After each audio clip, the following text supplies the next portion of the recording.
With the recent release of the Amazon Prime Yakuza show, which supposedly adapts the events of the first game, I felt the urge to revisit Yakuza Kiwami because, well, the show is absolute cheeks. Now I'm sure many of you feel the same way, but worry not, because you beautiful creatures have the honor of watching me show you the real deal, accompanied with my masterful storytelling and narration. So sit back, relax, try not to die of absolute laughter, and let me show you what 10 years in the joint really does to a man. Meet myself, Kazuma Kiryu, a lieutenant of the Dojima family. Yes, I know I'm also the sexiest man alive, but that's besides the point. Known as the infamous Dragon of Dojima, my aura goes crazy and I'm feared by many, being the guy who resorts to violence over every minor inconvenience and takes pleasure in beating men to a pulp. Today's victim is this inferior thug who wants compensation from me after I bumped into him. So I granted him with an unforgettable experience in my glorious self, and my good friend Majima even shows up for sloppy seconds. But then I was off to have drinks with my friend Yumi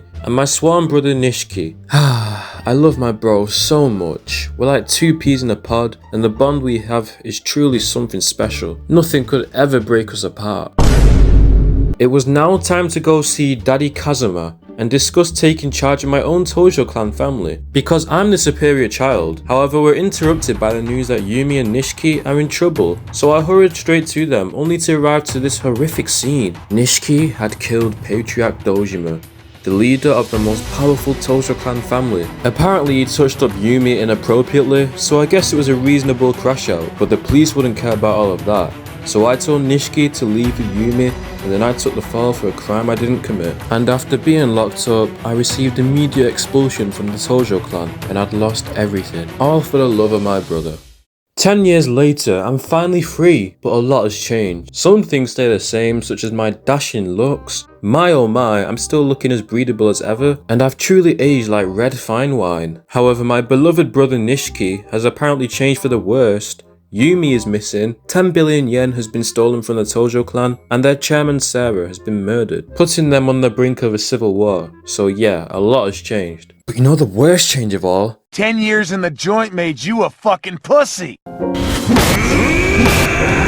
The once feared Dragon of Dojima had officially reached Unk status and is a shadow of his former self. Whilst my looks remain the same, my physical prowess has declined. Thankfully, after a humiliation ritual from my good friend Majima, he vows to keep fighting me so that I can reignite the warrior within me and fight like a dragon again. So I guess I'll see Majima everywhere. See what I did there? Wink wink.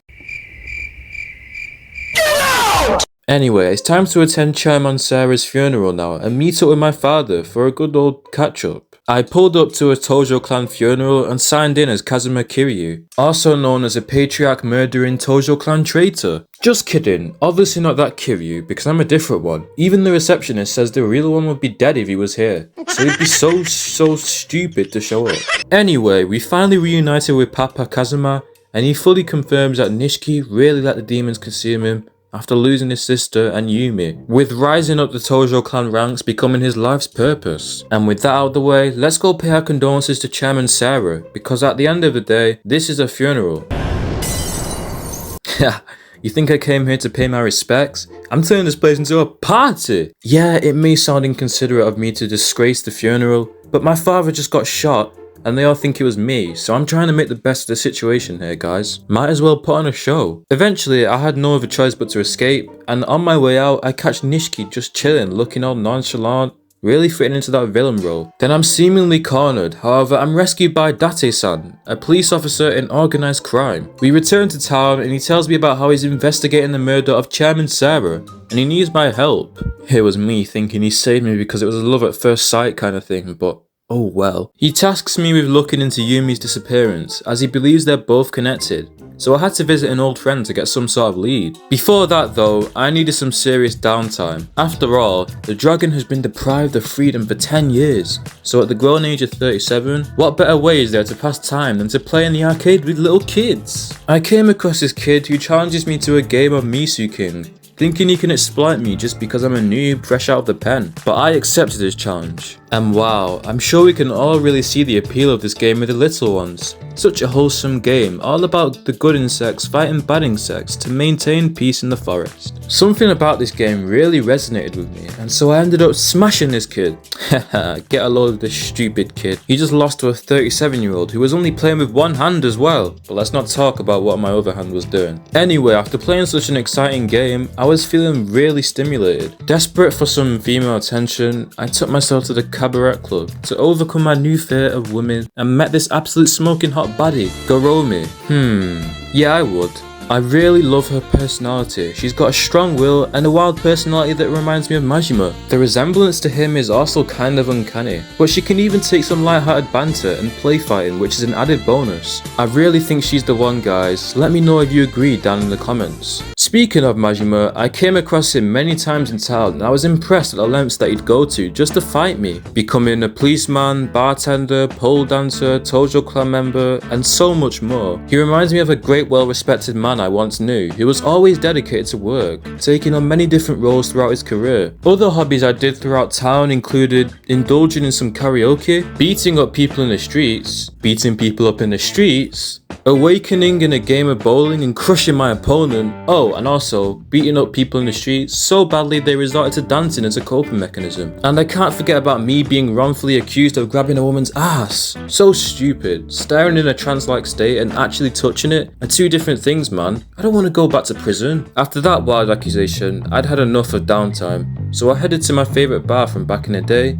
and spoke to Reina in order to get a lead on the whereabouts of Yumi. Apparently she has no idea, but she does tell me about Yumi's sister, Mizuki, who opened up her own bar somewhere in town. So I was straight off to look for her. I'm supposed to ask this bartender about where I can find Mizuki's bar. However, when I arrived, everyone was dead, with the only survivor being this little girl, Haruka, who's looking for her mum, who just so happens to be Mizuki. So I went ahead and claimed her as my own child and helped out a poor old doggy on our way through town. And Haruka was so taken aback by my beautiful act of kindness that she immediately fainted, which forced my fabulous parenting instincts and skills to kick in. As you can see, I'm an excellent father, leaving my new daughter in a safe spot whenever I felt the need to feed my everlasting desire of beating people up. We arrived back at the Serena bar and Haruka eventually woke up, telling me that she knew where her mother's bar was. So we were off to the Millennium Tower and then arrived at Mizuki's bar, Aries. However, it was completely empty. It's here where Haruka tells me about her last encounter with her aunt Yumi, where she was given this pendant passed on by her mum. Clearly this pendant is very important, as the mere mention of it summons these Omi Alliance goons who are allies of Nishiki, and they want Haruka, so I've got to fight them off